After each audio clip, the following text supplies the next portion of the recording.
much of its post-apartheid existence, South Africa has persistently been plagued by high unemployment. In 1984, 10 years before the end of apartheid, official unemployment rate was approximately 13.7%. In 1994, the year in which apartheid officially ended, unemployment rate was roughly 20%.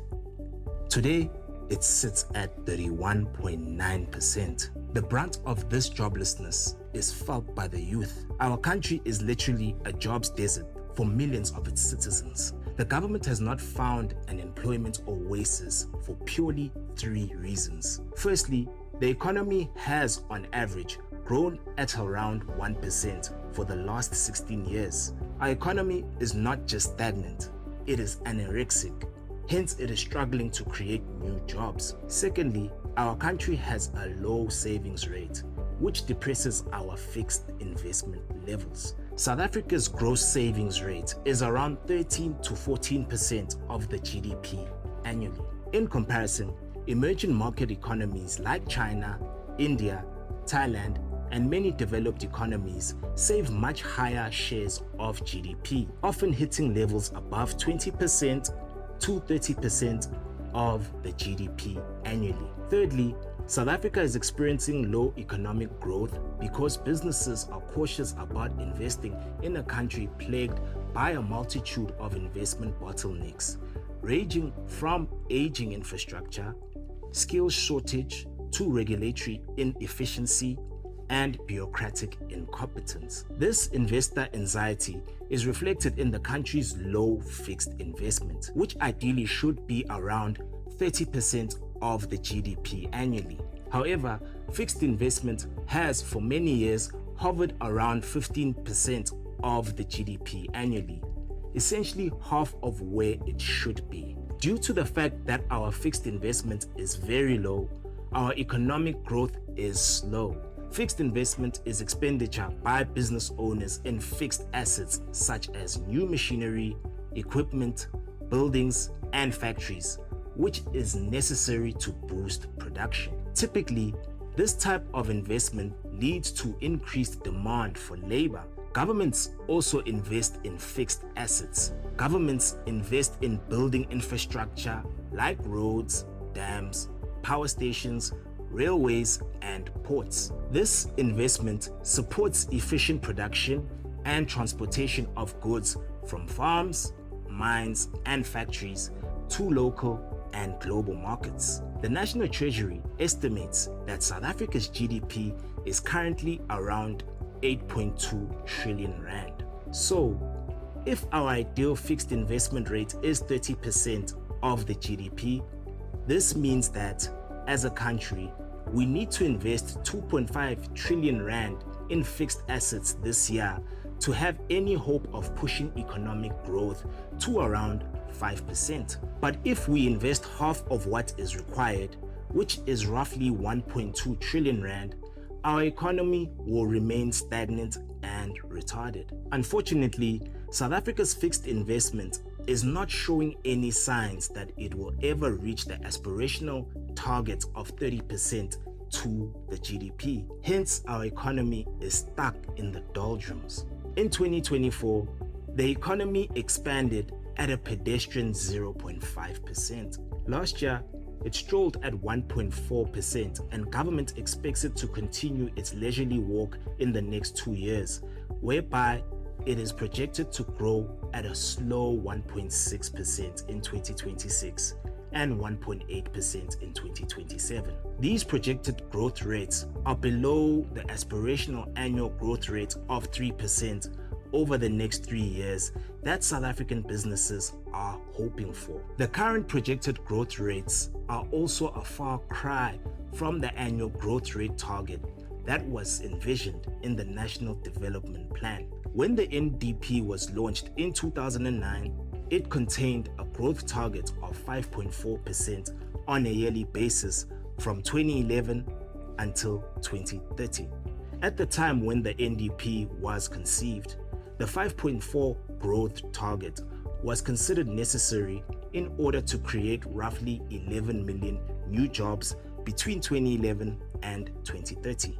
but more than 12 million South Africans are without jobs today. South Africa can only watch in awe, if not in envy, at the growth speeds that are being achieved by its BRICS peers, India and China, whose economies are galloping at faster growth rates than the laggard that South Africa it is. The Indian economy grew at 6.2% last year and is projected to grow at 6.3% this year and 6% next year. On the other hand, China, the world's second largest economy, grew at 4% in 2025 and is projected to again grow at 4% this year and 4.2% next year. These countries are enjoying faster growth rates because their fixed investment ratios to the GDP are higher. India's fixed investment to the GDP is around 30%, and in China it's around 40%, higher than in many advanced economies where the figure is often closer to 20% and 25%. When Finance Minister Enoch Godongwana stood before Parliament last week to table the national budget for the coming financial year, the mission was clear. The budget must be used as a tool to stimulate economic growth. Since he became Finance Minister 5 years ago, Godongwana has been bragging each year about delivering pro-growth budgets. Pro-growth budgets are not to be confused with expansionary budgets, whereby the government increases spending or cuts taxes. The goal of an expansionary budget is to boost economic activity, especially during a recession or downturn. An expansionary budget usually leads to a larger budget deficit or smaller surplus. South Africa has run expansionary budgets before, which it refers to as counter-cyclical budgets. This is when the government increases spending on infrastructure projects and welfare grants to cushion poor citizens during times of economic hardship. In contrast, a pro-growth national budget is designed to increase long-term economic expansion. The budget that Godongwana tabled is a classical pro-growth budget. The aim is to stimulate the economy through infrastructure investment and encouraging private sector involvement in the economy. But the budget that Godongwana tabled is also redistributive in its character. A significant portion of the spending will provide relief to poor South Africans who are being crushed by staggeringly high levels of unemployment and economic inequality. Let's take a closer look at Godongwana's budget to identify its redistributive elements and its pro-growth elements. Godongwana announced that the government expects to collect tax revenue of around 2.3 trillion rand for the financial year starting in April 2026 and ending in March 2027. During this period, the government plans to spend 2.7 trillion, which will leave it with a budget shortfall or deficit of roughly 324.3 billion rand. This means that the government will have to borrow to cover the shortfall. Although the government expects to be left with a deficit in the main budget, it also expects to accumulate a primary surplus of 73.8 billion rand. The primary surplus will be caused by revenue exceeding non-interest expenditure. The national budget shows that debt service costs, which is essentially interest payments on national debt, are now the single largest expense. This expense exceeds major social spending categories like education and health. Out of the 2.6 trillion rand that government plans to spend this year, about 432.4 billion rand will go towards servicing debt. Total government debt currently amounts to 6.3 trillion rand, of which more than 80% is owed to local lenders and denominated in the local currency, the rand. To service this debt, government will use 19 cents of every rand raised in revenue to cover interest payments. After debt service costs are taken care of, the second biggest spending item on the list is basic education, which has been allocated 358.6 billion rand, followed by social protection with 330 billion rand allocation. Social protection is a broad system of grants, services, and programs like pensions, child support, disability grants, free basic services, and housing. Social protection is intended to alleviate poverty, reduce inequality, and provide a safety net for vulnerable citizens, especially children, the elderly, people with disabilities, and unemployed people. As of March 2025, the South African Social Security Agency, SASSA, reported that 19.2 million people are receiving regular social grants each month. These are old age, child support, and disability grants. When you add the beneficiaries of the 350 Social Relief of Distress grant, also known as COVID grant, which is received by many unemployed adults, estimates of total beneficiaries rise substantially to over 28 million people. This means nearly 45% of the country's population receives social grants. The fourth biggest spending category after social protection is healthcare. It has been allocated 310.4 billion rand by Godongwana. The fifth biggest spending category in Godongwana's budget is basic services, which have been allocated 152.4 billion rand. This is basically spending on the provision of free basic services like water, sanitation, electricity, and refuse removal, mostly provided by municipalities to low-income and poor households. In government parlance, the provisioning of free basic services like electricity, water, education, healthcare, affordable housing, and social grants is referred to as the social wage.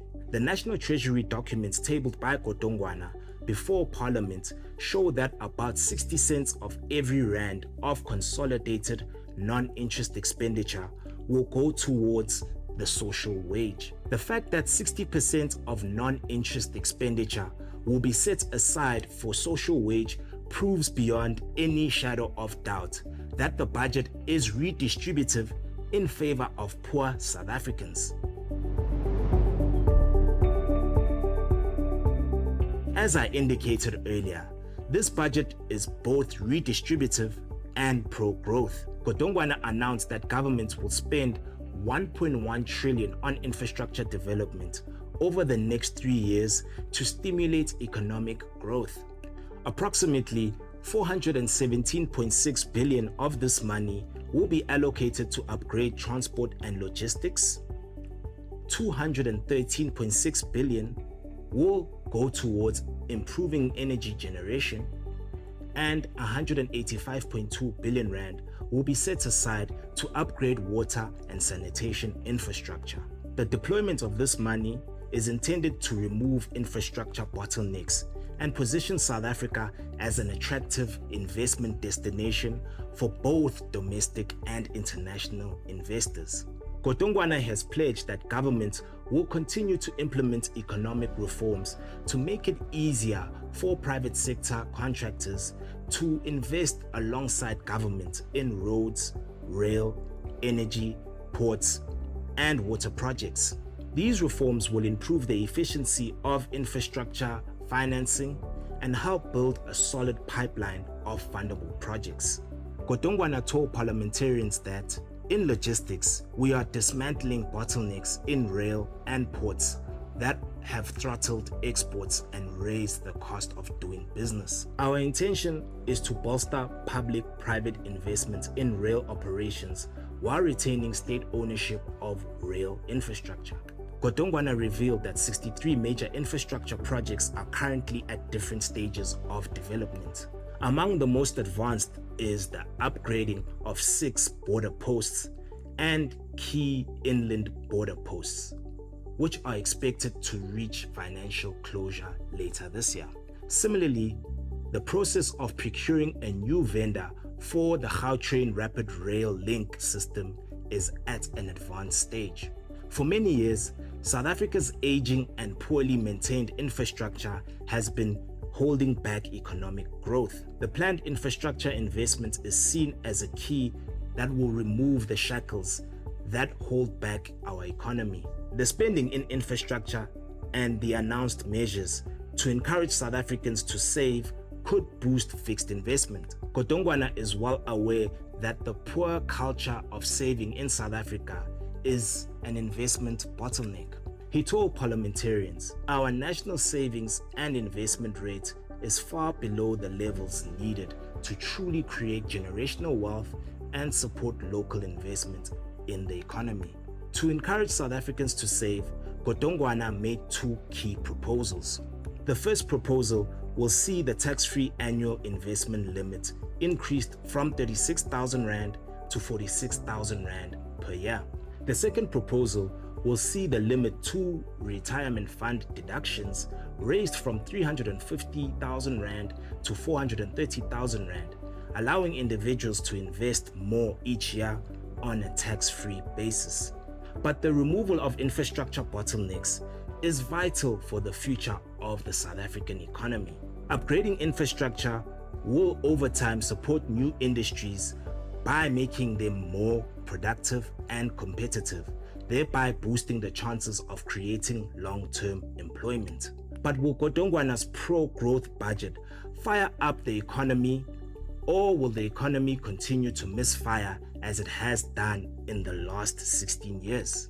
The answer to this question will hinge on government's skillful spending of the budget and the effective rollout of new infrastructure projects. This is easier said than done. Only time will tell.